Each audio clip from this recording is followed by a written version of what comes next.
What's up? We're back with, oh my gosh, my voice gave out at the very start of the video. That's not good. I guess I haven't spoken for like hours up until this point. I didn't practice before clicking record. It's time for Bluelock Season 2, Episode 3. We are in the middle of a game of soccer against... I'm trying to refresh myself as I speak, because I know we're in the middle of the game. It's first to 5. And we're facing Chigiri and some others. I'm still getting back into Bluelock, so it's taken me a little while. But all I know is that Isagi's gonna try to pick up his own pieces and the pieces of his team, especially since 2 of his team members aren't really being team members, and so like.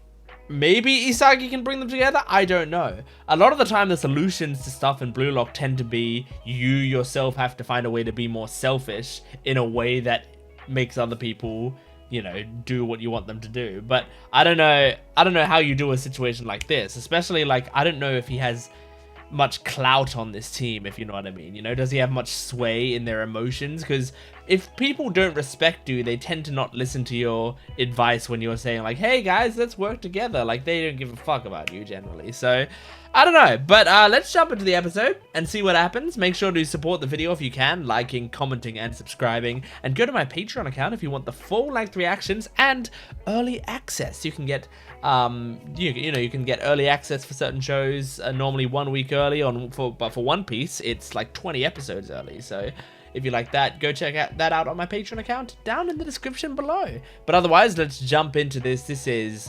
Bluelock Season 2, Episode 3.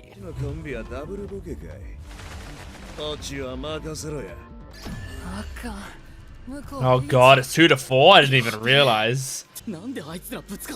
You have less time than I thought to figure this out.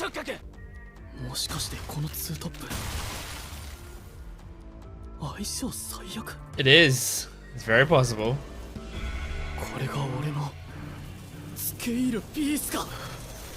I'm excited to see how he takes advantage of it.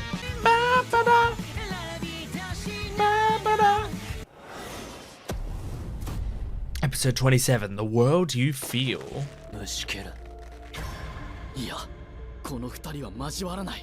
So what are you gonna do?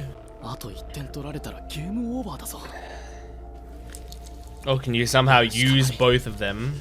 Trick both of them?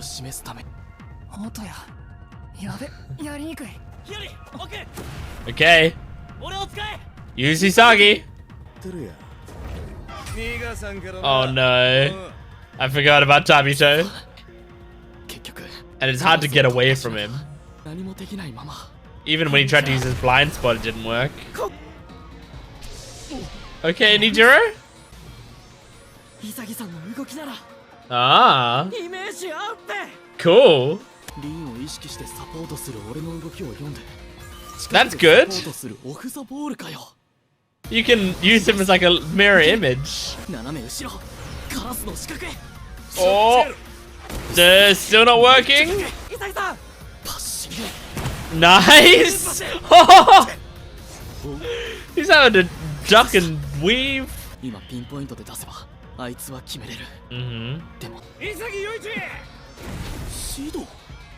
Oh, well, but he can do some crazy shit. But is he gonna do that? I don't know if he's gonna pass it back to you. Yeah, now he's gonna try to do some bullshit. I mean, he got it. It worked.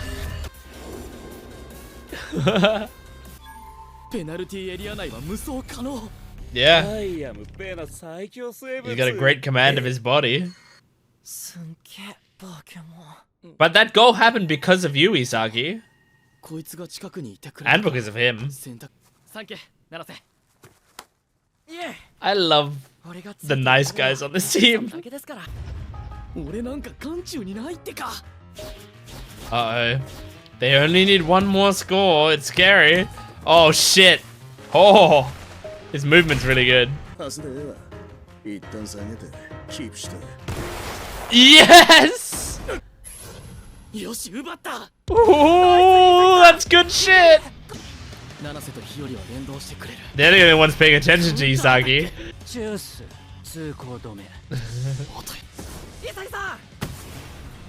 Good. Nice 1-2 maybe? Cool. These three work well together. They're all like pretty average, but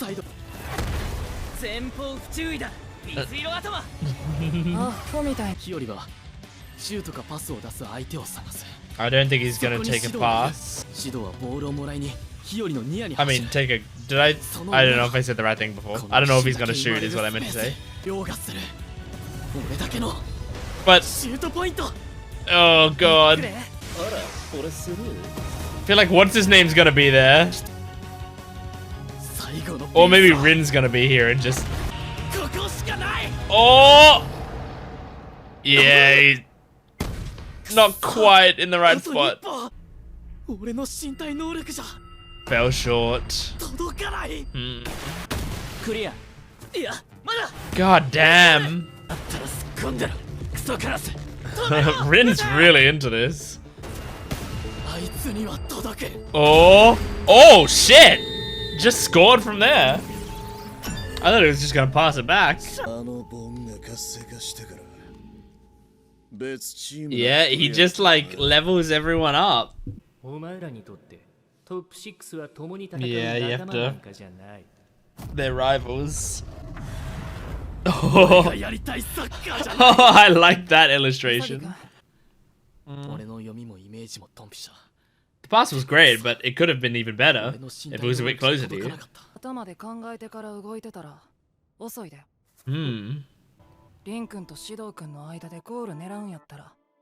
Okay. Oh. You need to be processing in real time, I guess? Yeah. Interesting.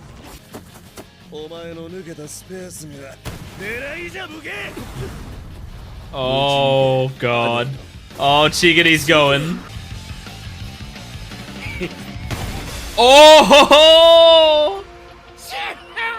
Oh my god. Oh, I like this music. Oh, I thought there was gonna be more.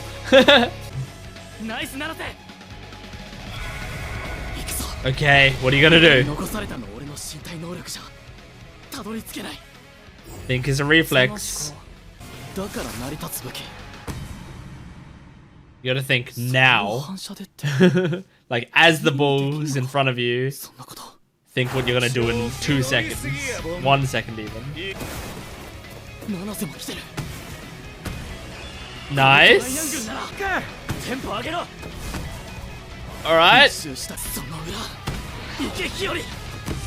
Good job. I like Hiyori a lot. Okay. What if Hiyori just scores? Now you're thinking ahead again. Yeah, stop it. Here we go. He's figuring it out. Think with your body.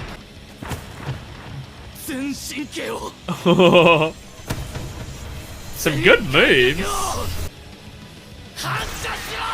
Oh, voice acting. We're gonna get a direct shot from Isagi.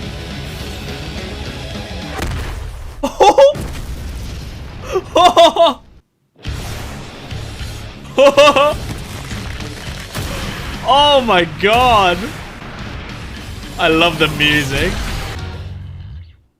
That music's so good. Awesome. Oh, he caught himself like Spider-Man. That's gonna do well for Isagi.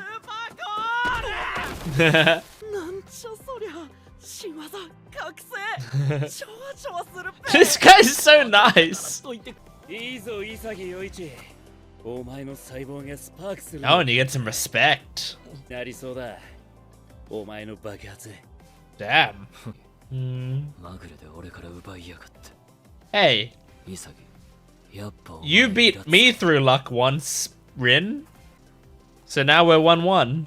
今俺は凛と指導を超えてた挑戦的集中への没頭 Ego's watching. 潔よいち Is he gonna be a starter? Oh, that's the end of the episode. Oh, this is an additional time. This is just after credits. Cool. I didn't realize your last name was Mikage. やっとまた I was like, who's Mikage? ところまで来たぞ Mm-hmm. ナギ Does that mean we're gonna see that next episode? 一丁やりますか Okay, additional time now? ブルーガチで忍者の末裔なのジュースニンニン They're having this conversation after they just lost? できる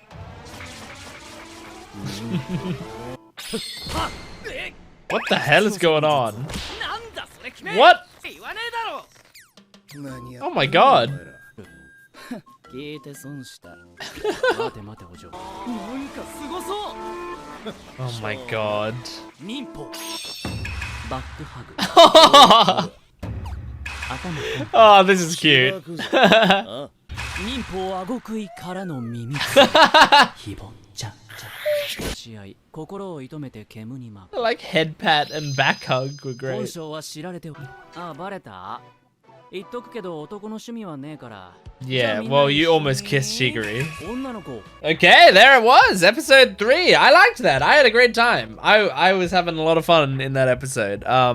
See, like, I think, yeah, there are definitely issues with the animation this season, but I still really like the style that this series has. Like, that moment of Isagi getting the goal, like, what worked for me there was the build-up of intensity that was getting, like, more and more, and it's, like, partially the story and the way that the story is playing out, and then also, like, you know, the metaphors and stuff that they're using help, but then also, like, the music, the way that the music was building up, and then the voice acting, like, Isagi's voice actor just screaming at the top of his lungs, it's just so satisfying to me. So it, like, and then the illustration of him, like, bursting through both of them, like, even though there wasn't much animation to it, like, you know, it could have been even cooler if they had, like, animated it really beautifully, but, you know, let's not talk about what we don't have, let's talk about what we do have.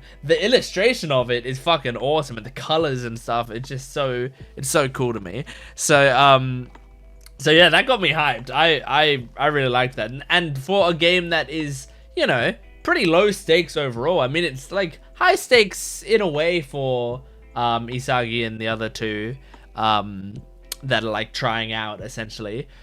But also not really that high stakes, you know? Like like it's not as high stakes as the games have been so far, but even so, like, it was still incredibly hyped. So once we actually get into the match, the under-20s match itself, that is gonna be very high stakes, I like, what the fuck, it's gonna be crazy. I think it's gonna be insane.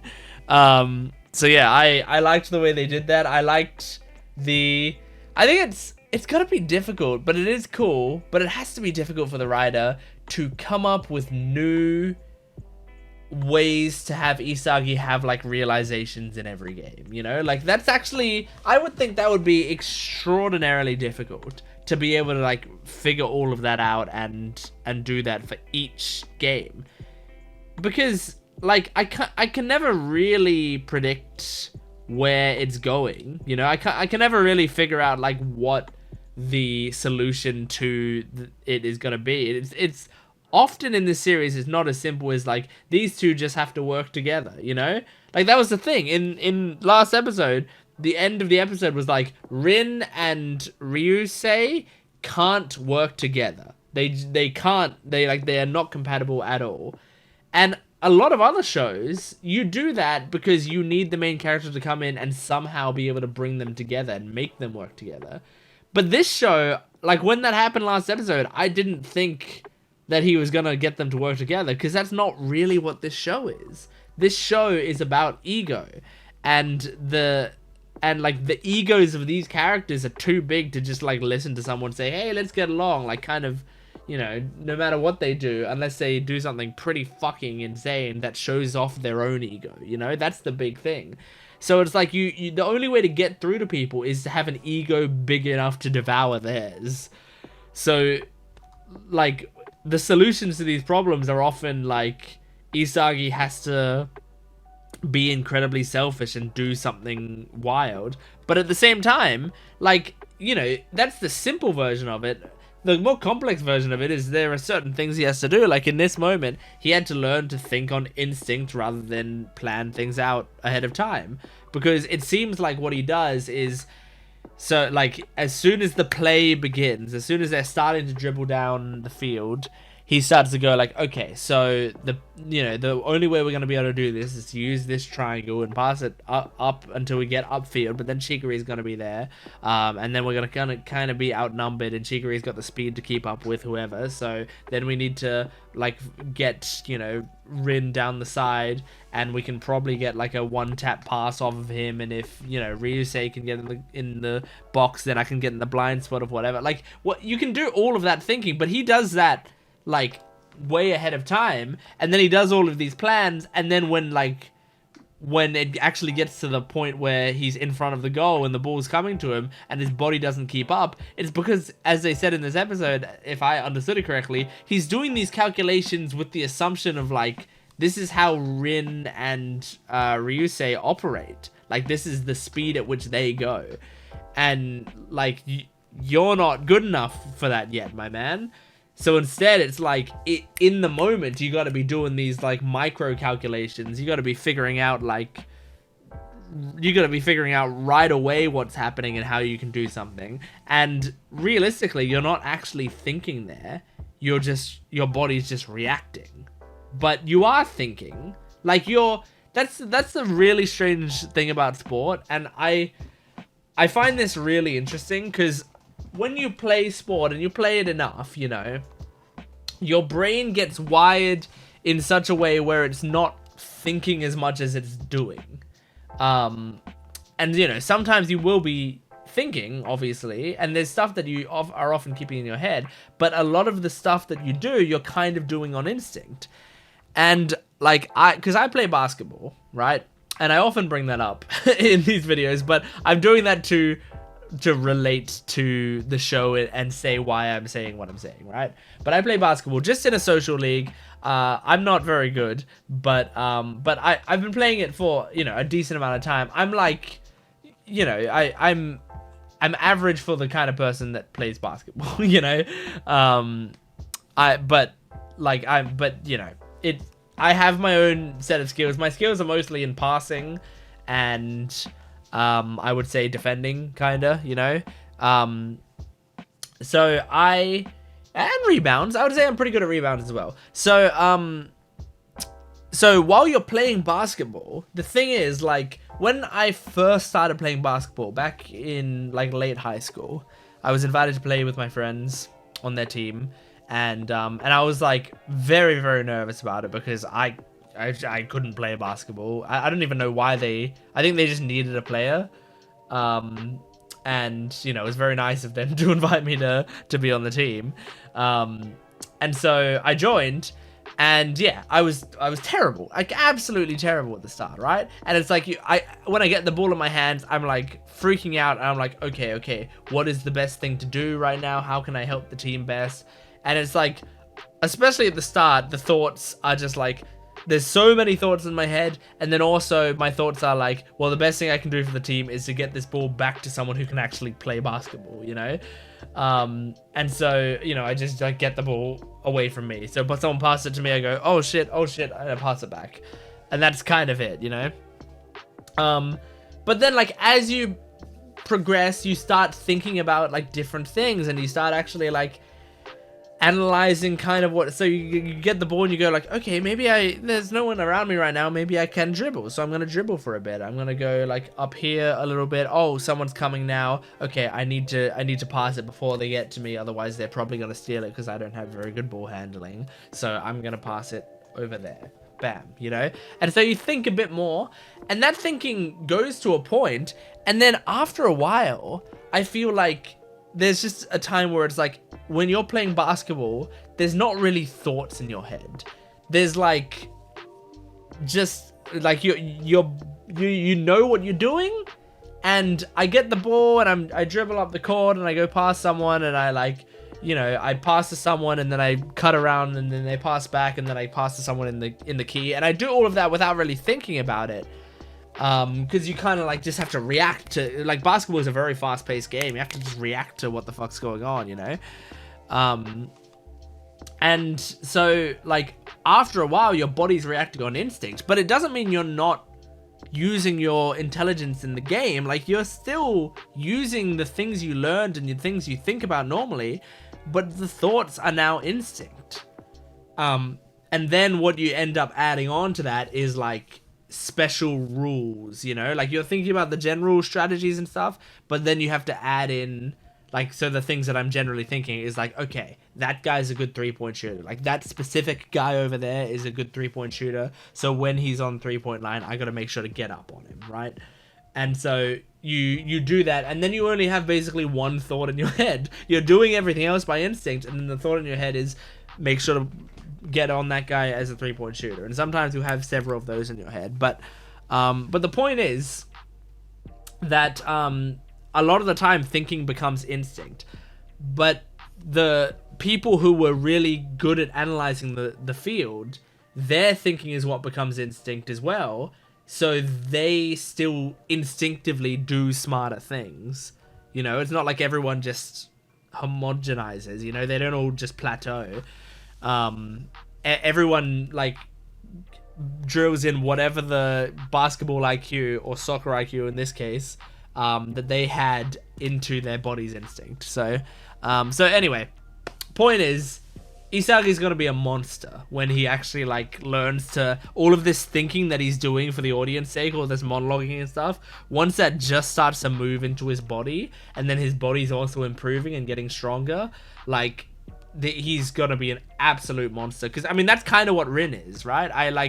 Rin, I feel like if we were to go into his head, he probably wouldn't be doing that much monologuing, because a lot of it would just be like, he knows, you know, he just knows that he has to be here, and then if you ask him later, he can tell you why he did all those things, but his body's kind of doing it on his own. That's what I imagine is the case. But yeah, anyway, I loved Hiyori in this episode. He was so cool.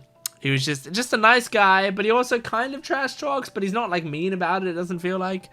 And he had good moves, and he worked well with Isagi, and he helped Isagi a lot. It was great. It was really good.